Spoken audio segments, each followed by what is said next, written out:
teman-teman semuanya, welcome to my vlog.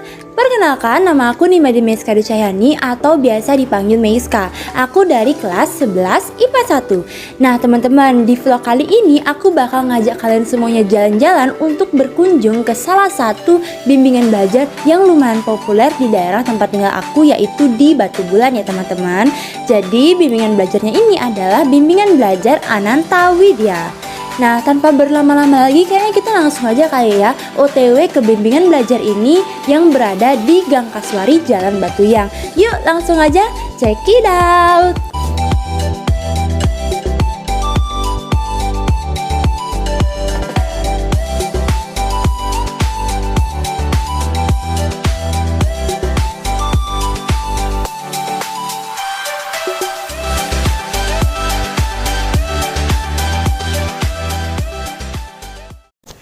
Teman-teman semuanya, nah saat ini aku sudah berada di bimbingan belajar Ananta Widya. Nah di sebelah aku ini ada ibu owner dari bimbingan belajar Ananta Widya. Nah Bu, perkenalkan nama saya Nimade Meiska Ducayani, dan Ibu? Perkenalkan, nama saya Niputu Eriawati. Bagaimana nih kabarnya Bu? Baik, Meiska sendiri? Nah, kalau aku baik banget dong Bu. Okay. Jadi Bu, saat ini Meiska bakal mewawancara Ibu mengenai usaha yang sedang Ibu naungi, yaitu bimbingan belajar Ananta Widya. Sejarah dari bimbingan belajar ini pertama kali itu didirikan tahun 2018 di tanggal 1 Januari 2018. Itu berawal dari ada siswa yang mengalami kesulitan belajar. Dia mencari ibu itu untuk ada jam tambahan selain di sekolah. Nah, karena saat itu juga ibu ngajar ada di tempat lain, karena keterbatasan waktu juga, akhirnya memberanikan diri untuk membuka les ini yang saat itu baru dimulai dengan ibu saja sebagai tenaga pengajarnya gitu. Nah, kalau untuk sekarang itu ada 3 tenaga pengajar. Ibu sendiri memegang mata pelajaran fisika, 1 guru di mata pelajaran matematika, dan 1 guru lagi di mata pelajaran kimia. Kalau saat ini ya itu ada jenjang SMP dan jenjang SMA. Kalau sebelumnya itu ada untuk jenjang SD, tapi untuk tahun ini itu belum buka karena ada beberapa kendala. Untuk di jenjang SMP itu ada mata pelajaran IPA dan matematika, sedangkan untuk SMA itu ada matematika, fisika, dan juga kimia. Oke, itu ada Meiska.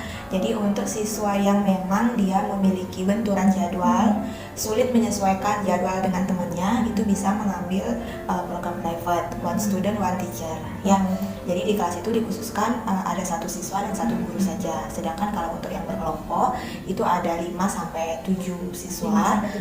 Itu bisa diprogramkan untuk berkelompok gitu. Jadi untuk sistem ini kita ambil contoh karena Meiska SMA ya, sebagai supaya ada gambaran.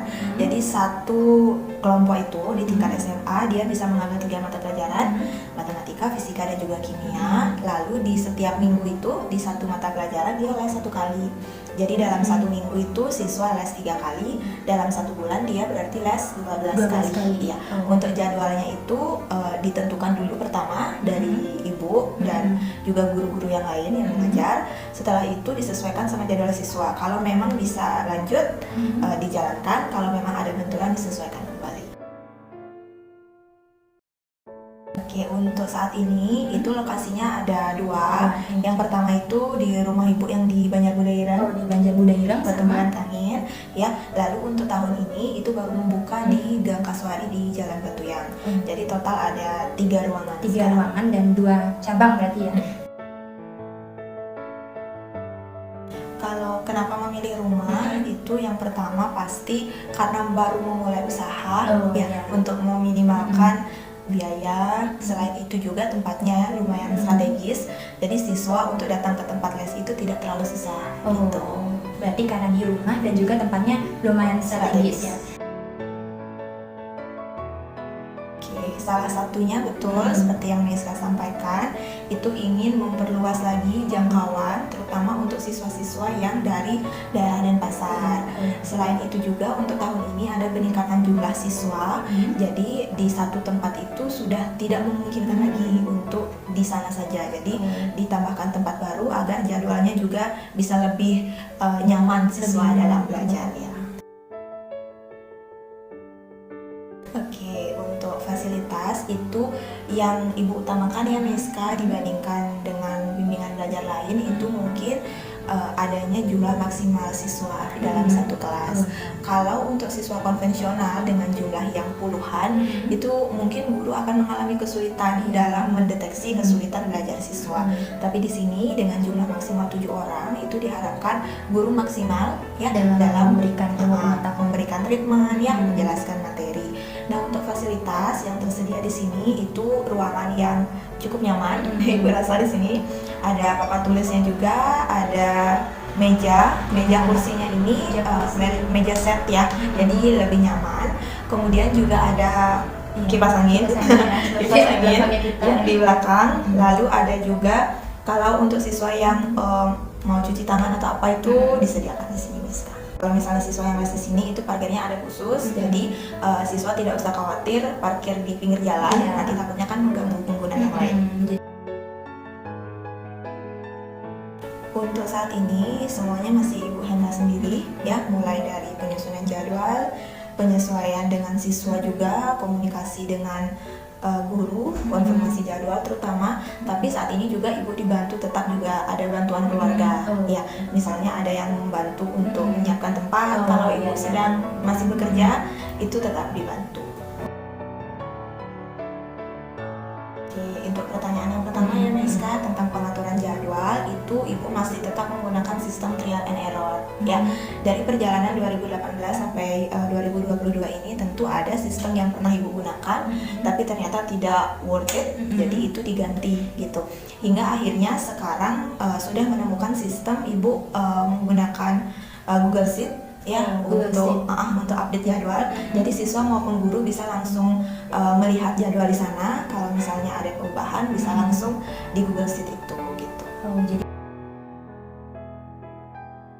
kalau untuk keuangan itu yang pastinya harus disiplin ya Miska.